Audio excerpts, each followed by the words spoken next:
Heisenberg appeared to be turning his back on his old friends and colluding with the Nazis. That was bound to put him at odds with Niels Bohr.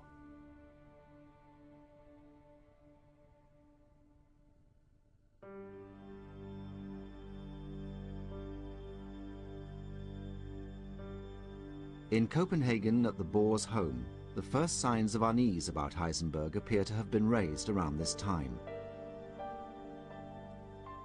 Not by Niels Bohr, who came from a Jewish family and was protecting Jewish refugees from Hitler, but from Bohr's wife, Margrethe.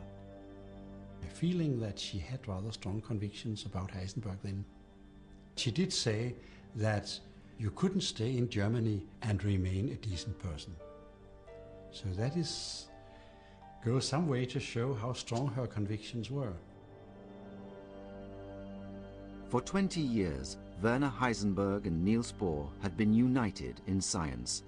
Now they were being divided by politics, a division that was about to be deepened by a bloody war.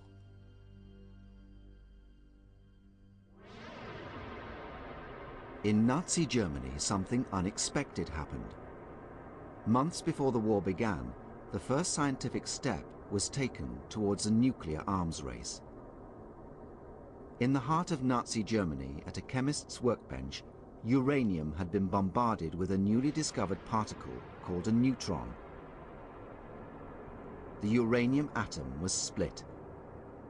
Science had turned an exciting and terrifying corner. It electrified the physics community. And when Niels Bohr heard about it, he slapped his forehead and said, why didn't we think of that before? That this was perhaps the key to unleashing the energy that was known to be inside the nucleus of the atom.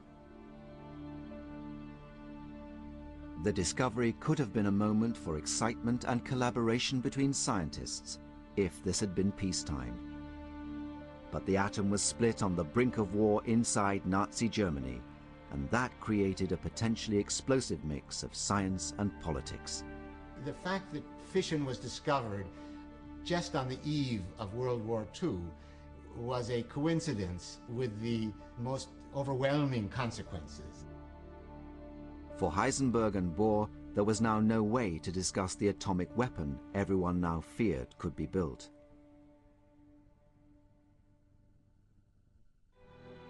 In September 1939, a fortnight after the war began, Heisenberg wrote what he feared might be his last letter to Bohr. He didn't know if either of them would survive the war. The letter had to be smuggled out of Nazi Germany. Dear Bohr, you know how saddened I am by the whole development. Today I received news that a brother of young Weizsäcker has fallen. How much unhappiness is yet to come. Since I don't know whether and when our destiny will lead us together again, I will once again thank you for all your friendship, for everything I have learned from you, and for everything you have done for me. In old friendship, yours, Werner Heisenberg. They wouldn't see each other for another 2 years, almost to the day. But by then, Heisenberg's work for Hitler's war effort would leave him burdened with the biggest moral dilemma of his life.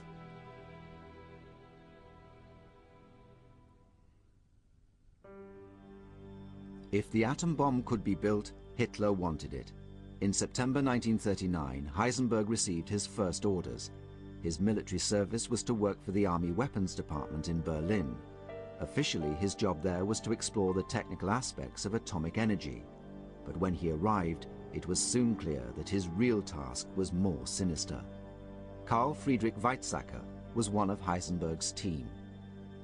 Und wir arbeiteten sofort mit Heisenberg zusammen, die Frage der Energieerzeugung durch Uranspaltung zu studieren. Wir wussten, dass daraus möglicherweise eine Waffe werden würde, und wir hatten Angst davor, weil wir nicht wussten, was wir tun können, das zu verhindern.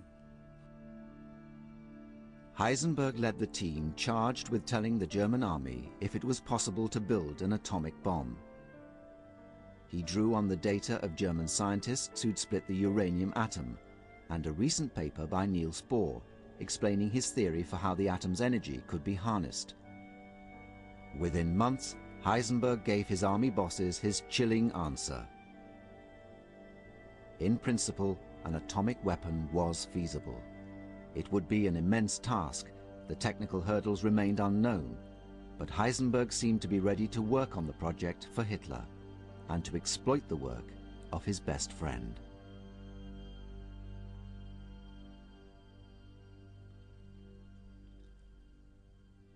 The ink was barely dry on his report when on the 9th of April 1940, 7 months into the war, the German army invaded Denmark.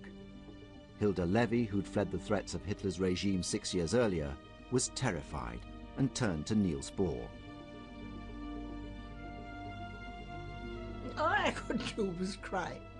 So I said, well, take it easy, relax, there's nothing to cry or nothing will happen. But it was impossible. I had just a complete breakdown. There was nothing I could do. I was just crying.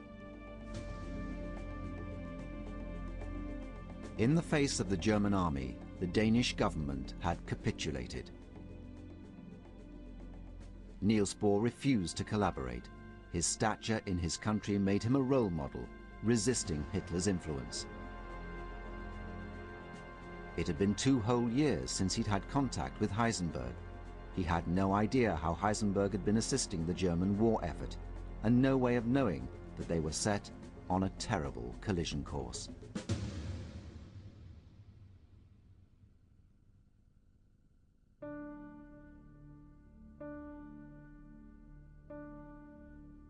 In September 1941, Werner Heisenberg arrived at Niels Bohr's Institute in Copenhagen.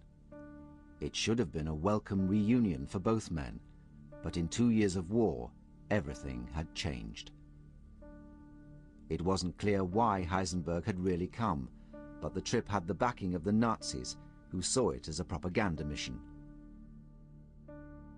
In all these occupied countries, they were propaganda professionals. It was their job to put the proper political message across.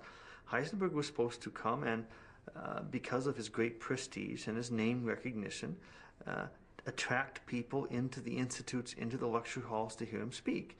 He was a representative of German culture, German science, Nobel Prize winner, creator of the quantum mechanics, and also, of course, once the Nazi state decided it did want to use him, he was also living evidence that the Nazi state, in fact, did support science. Heisenberg arrived at Niels Bohr's Institute along with Carl Friedrich Weizsäcker for a lunch with their old physicist colleagues. The 2 Germans openly suggested they would win the war and that the Danes should collaborate. They expressed the certainty that Germany was going to win the war and the foolishness of the Danish society in rejecting all cooperation with them. Bohr was incensed at hearing Heisenberg speak about a Nazi victory. But he didn't consider that Heisenberg may have been putting on an act in case anyone from the German authorities was listening in. He had to make statements in public that reflected the party line. I think he always assumed, since he was sure of himself, that that didn't reflect his opinion, that people who knew him would also know that these were not his opinions. Bohr completely misunderstood Heisenberg's doublespeak, but their misunderstanding was about to become much more dramatic when Heisenberg revealed why he'd really come to Copenhagen.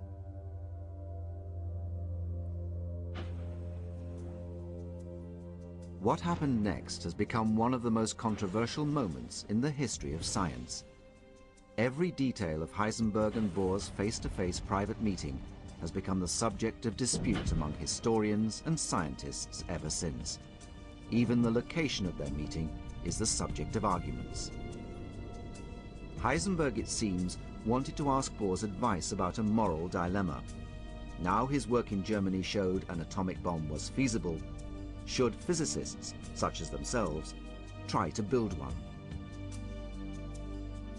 Heisenberg himself has indicated that he came to Copenhagen to discuss with Bohr what position physicists overall would take to this. For Heisenberg to raise such a question with Bohr, a Jewish scientist with known links to the Allies, had immense implications. Heisenberg, it seems, was so conscious of what was at stake that he brought up the subject of the bomb almost in code. He said he started very hesitantly because he was aware that he should not make a mistake, in a way, getting reason for high treason. So he has to talk in a very indirect way, hoping that Bohr would understand. But Bohr became anxious as soon as he grasped what Heisenberg was talking about.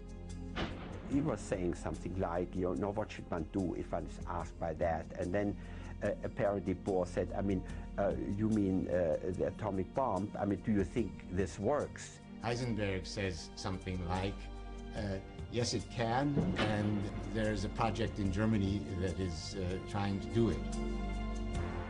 In apparently trying to ask his friend about his moral dilemma, Heisenberg had revealed the most shocking news to Bohr, that he was helping the Nazis' efforts to build an atomic weapon. Niels Bohr was understandably mortified. Niels Bohr was not shocked, it seems to me, by the fact that it was theoretically possible to develop an atomic bomb. He was rather shocked by the fact that Heisenberg might have been involved in such an effort. Bohr terminated the meeting. Heisenberg never got the answer to the question he'd risked his life to ask. Should scientists like themselves apply their specialist knowledge of the atom to build an atomic weapon? Kam sofort zu mir dann und erzählte mir, dass Bohr sozusagen sich geweigert habe, über das Problem der Bombe zu sprechen. The meeting had lasted a matter of minutes. In that time, Bohr had gained the most shocking piece of intelligence, that his best friend, Werner Heisenberg, was helping Adolf Hitler and the Nazis build an atomic bomb.